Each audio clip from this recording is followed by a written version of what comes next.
13 مليار سنتيم في اليوم.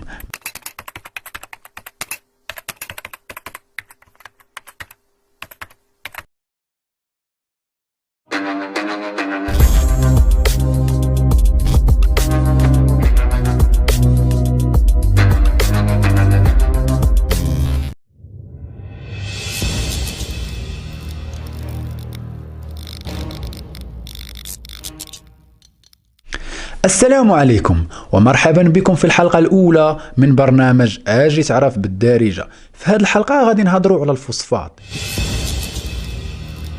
إذن ما هو الفوسفات؟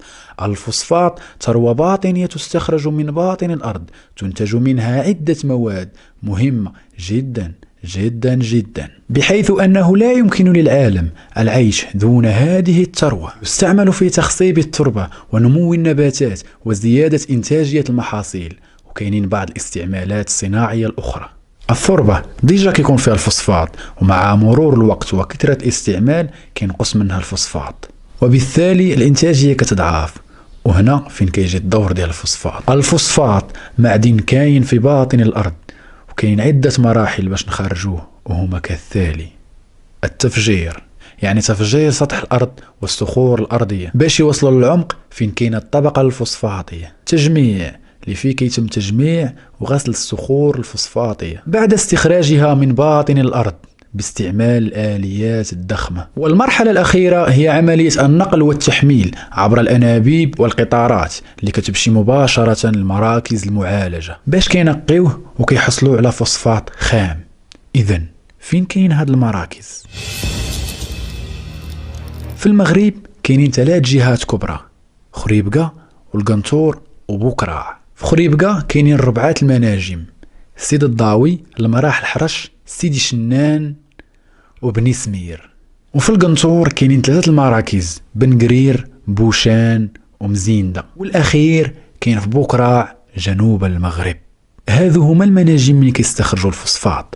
أما عملية تحويله إلى حامض فوسفوري وأسمدة فوسفاتية فكتتم في الجرف الأصفر وآسفي. فمتى ظهر الفوسفات؟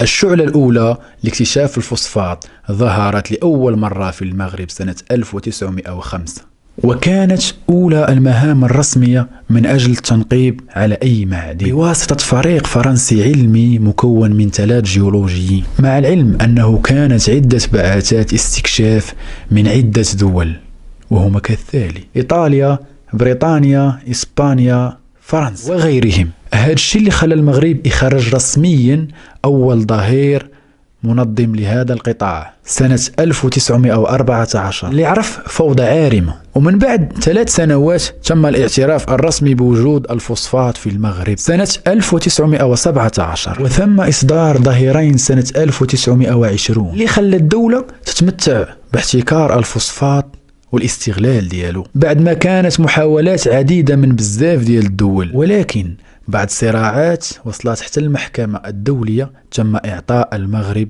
كامل الصلاحيات في استغلال الفوسفات. لهذا المغرب خرج الظهير الثالث اللي نص على تأسيس المكتب الشريف للفوسفات اللي غادي يتكلف بالبحث والاستغلال ديال هذا المعدن. ومن هنا تنطلق رحلتنا.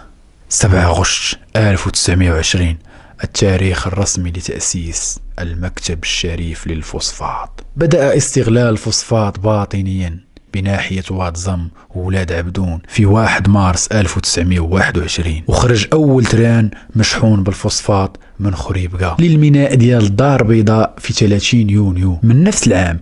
وهذه كانت أول شحنة ديال الفوسفات خارجة من المغرب، وبالضبط من ميناء الدار البيضاء. ومن بعد عدة محطات أصبحت أكبر المؤسسات العالمية لتصدير الفوسفات. الصين هي أول منتج ومصدر للفوسفات في العالم، عاد المغرب ثم أمريكا. لكن الصين لا تقارن بالمغرب من حيث الكمية، لأن الاحتياط الإجمالي للمغرب في العالم كيساوي 75% و25% للدول الأخرى: الصين، ميريكان، الأردن إلى آخره، والقائمة طويلة.